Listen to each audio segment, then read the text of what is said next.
my name is Shannon. I am a young adult librarian with Pikes Peak Library District, and today I'm going to be showing you how to make two different types of wearables celebrating Banned Books Week: a lapel pin and a bow. Now, Banned Books Week is an annual celebration that is focused on the freedom to read. Every year, hundreds of books are challenged in local schools and libraries, and sometimes they're even removed from shelves because of these challenges. Now, some popular titles that have been pulled from library collections or challenged are The Hate You Give by Angie Thomas, the Harry Potter series by J.K. Rowling, and even this book, a picture book, A Day in the Life of Marlon Brando. Now, all of these books have been banned for a variety of reasons: too many swear words or anti-cop sentiments for The Hate You Give, witchcraft and the promotion of witchcraft for the Harry Potter series, and for Marlon Brando, promotion of LGBT representation and same-sex couples. Now, for our two Banned Book Week wearables, I'm going to walk you through the steps of how to create both of them, and you'll also have pattern links down below in the description. Let's get started. All right, for our first Banned Book wearable that we are going to talk about, I'm going to be showing you how to make Banned Book wearable lapel pins. So they have a bar pin on the back and then pages from a book, in this case The Hate You Give, which is what I will be using for this entire video, that's been blacked out like blackout poetry. So let's get started. So with the page that I have, I've been blacking out certain parts to give the kind of like the look that it is censored in a way. That's one of the big things about Banned Books Week is we talk a lot about censorship and depriving people of their freedom to information and their freedom to read. So for Banned Books Week, there's a lot of reoccurring themes with blackout poetry, as well as ways that we can talk about censorship. This is often a frequent way to censor content, is to black things out. Think of it like an FBI secret file that you're not supposed to look at, so it's been redacted. So when you're making your book page, you just kind of want to black out what you want. For this particular part, I have this scene where Khalil and Star are talking about what thug life means from Tupac, and so I've left certain parts open, like thug life right here is still here, The Hate You Give up here is still visible. That way you kind of know what book it is. Alright, so now that we have our blackout poetry pages, we are going to take our wooden shape. So I'm using a star for the main character's name, Star, in this case, and we're going to place it where we want on the page. So in this case, I want Khalil's Impala to be seen on mine. So I'm going to take it and I'm going to place it down. And I am going to trace the shape using a pencil or a pen, whatever works for you. I like the pencil with the Sharpie because you can kind of see the lead over the black Sharpie lines. So you can do that. And once we have that, we are going to cut out the shape so that we can get ready to glue it onto the star. So for gluing, it's actually relatively simple. You can use any type of glue. I have Mod Podge at home, so I'm using that.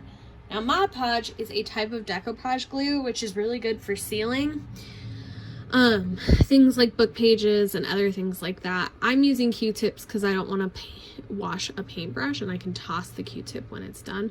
But we just kind of want to cover our wood surface completely with our glue.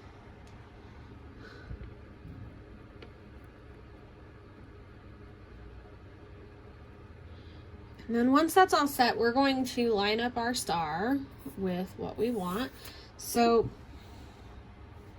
with this star, I made sure that the text appears the way I want it when it gets put on my bar pin, so that way Khalil's Impala is right side up instead of upside down or to the side or anything like that.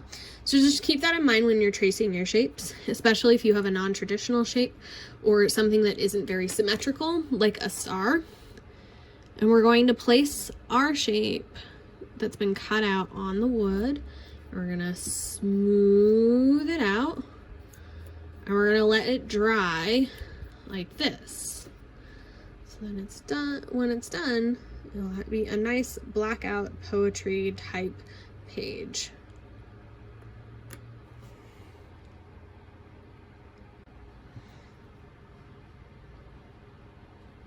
All right, so our very last step is to glue our bar pin to the back of our shape so that we can wear it as a lapel pin. So we're going to coat the back of the bar pin pretty heavily with our glue. So I'm going to turn that over so that I have a flat surface, and I'm going to put on a lot of glue onto my bar pin. Now we want to make sure that our bar pin stays once we've put it down, which is why I say a lot of glue. So then we are going to glue our bar pin on, and you can kind of see how the glue pops up between the holes on the bar pin. This is a really good sign. It's going to dry and it's going to hold it in place that way. And so we're going to leave this and let it dry, and then it'll be all done. And this is just an example of what it looks like when it's done. As you can see, some of the glue kind of dried right there to hold it in place, and it's nice and secure. And then you have your very own lapel pin. Now, if you want, you can always seal over the paper using decoupage glue like Mod Podge, or like I said, using that 3-to-1 part glue and water mixture just by painting over it with that glue mixture. Just allow it enough time to dry. All right, so for your bow that you are going to be making, you're going to need some sort of glue. So I have Mod Podge at my house, so I'm using Mod Podge. If you're making a necktie for your bow, you're going to need some ribbon.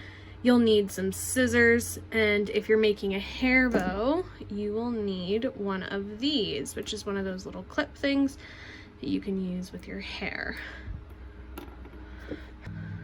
So let's get started. So this is the pattern that we're going to be using to make the bow, so we're going to cut this out. So all of our pieces are cut out for the template, and so then what we're going to do is we're going to place our template on our pages so that we can trace them and then make our shapes. So this piece right here is going to be on bottom, so if you want certain things to be more prominent, you might want to do this piece for certain areas. You can see that it's kind of a little bit too big for my page, so I'm gonna have to do it a little off center. But if I really want it to cover certain parts, I can do that by moving my piece around. So let's get our pieces cut out. All right, so now that my pieces are cut out, I am going to assemble and make my bow. So with it, this is going to be your bottom piece, so you're going to be gluing things to this. So using this piece here, you are going to bring your pieces and you're gonna loop them and meet them in the center like so, and glue them together. And then you'll be able to put it down on top of the bow. All right, so I glued my big bow pieces together in that it now looks like this. So I actually really like that you can see Khalil's name and a little bit of the hate you give, so I'm actually going to place it on top of the bow this way. Because I'm using Mod Podge, I'm applying my glue with a Q-tip. And so then with the glue, I'm just gonna press down like that. And we're gonna let it stick, and then you have most of the bow. And then that's where this last piece comes in. You are going to wrap it around the middle, fold it, and glue it in place in the back. like that. And then you'll hold it together and let it seal, and then you will have a completed bow. All right, so now that your bow is done, you'll want to decide whether or not you want a necktie or a hair bow. So for the hair bow, all you do is glue this to the back of your bow, and for this, you're going to, for the necktie, you would cut a piece of ribbon that will go around your neck safely, and you would adhere your little bow to the center of it with some glue. And you would put it there, and that way you can then tie it around your neck and tuck it under the collar of a shirt. And that is one of our band book wearables. Thanks for joining me today as we made band book wearables. Go forth with your brand new accessories and celebrate the freedom to read. I'm Shannon with Pikes Peak Library District, and I'll see you next time.